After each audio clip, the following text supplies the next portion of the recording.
Bonsoir Christophe C'est Paco. bien parti quand même pour les clubs que l'on soutient, comme vous, aujourd'hui administrateur à Lille notamment, qui avait connu le Paris Saint-Germain. C'est bien parti pour Lille hier soir et pour Monaco aussi. Ça nous va bien. Ça veut dire qu'il y aura la lutte pour le podium cette année, voire pour la première place, qui sait? Ce que je constate surtout, et c'est assez rare, c'est que dès le premier match, les gros, entre guillemets, sont là. Paris était là, Monaco est là, Marseille est là, et Lille, que je considère comme, non pas un gros, mais en tout cas un challenger, fait un bon début de saison. Alors en plus, avec notre match de qualification pour les Bien barrages sûr, de Ligue des Champions. Donc c'est un début de saison qui est quand même difficile et qui se passe plutôt pas mal, malgré l'énorme frayeur que l'on a eue hier pour soir. Angel Gomez à la 10e minute hier après-midi. Christophe Chenu, ce bon niveau des prétendants au titre, même Marseille est là déjà, presque dans la course. On a l'impression que c'est parti sur un bon rythme.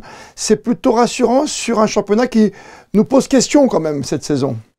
Oui, bien sûr, il y a plein de questions qui se posent. Alors après moi, ce que je pense, c'est que peut-être cette saison, il y aura un peu plus de suspense. Et je pense que le suspense fait partie des centres d'intérêt majeurs d'un championnat comme le nôtre.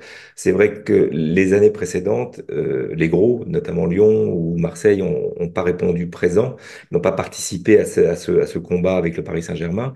Ça faisait l'affaire de Brest, ça fait Oui. l'affaire de Lille, ça fait l'affaire d'autres clubs, bien sûr. Mais c'est vrai que si on veut avoir un championnat intéressant, il faut que les quatre cinq prétendants soit là dès le début et un peu à la bagarre. Ouais, un Big Five comme à l'anglaise, qui est le championnat rêvé, bien sûr, notamment au niveau des droits télé, qui sont retombés très très bas pour vous, dirigeants de clubs, vous qui avez connu notamment le PSG, Reims, bien sûr, ou Rennes encore aujourd'hui, cette équipe de Lille. C'est divisé par deux, quoi, les revenus pour l'année prochaine, pour budgéter quelque chose et de retrouver des stars ici et là.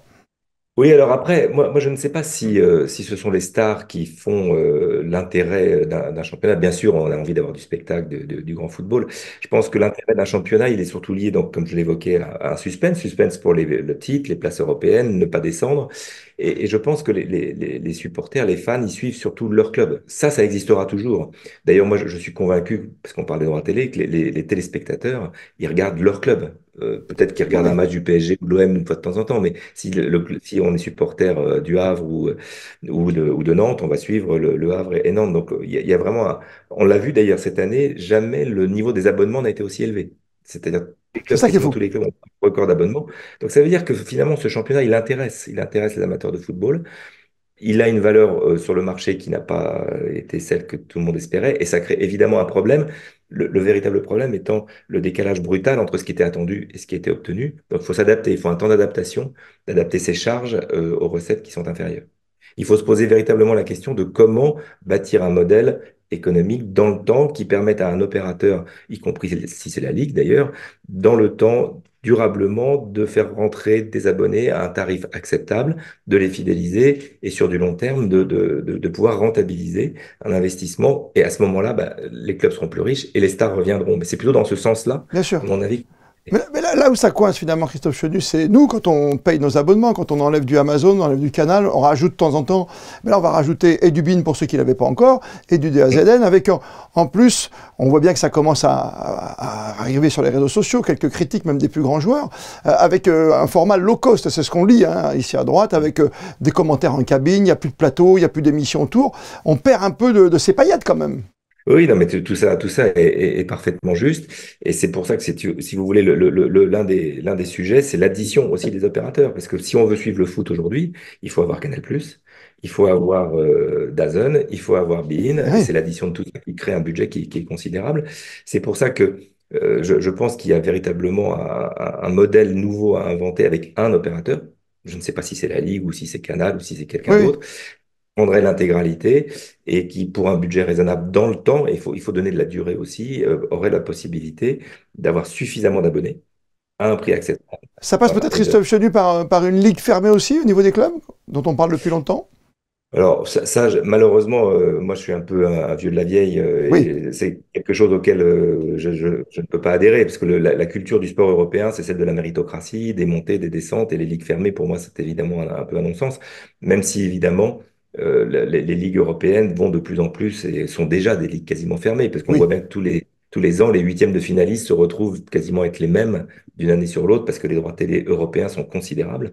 Nous, on l'a vu à Lille encore récemment quand on a participé à la Ligue des Champions, on est allé on a passé la phase de poule, ça crée un appel d'air budgétaire colossal. Et donc, si tous les ans vous y retournez, ben, vous créez un avantage différentiel qui est énorme par rapport aux autres clubs.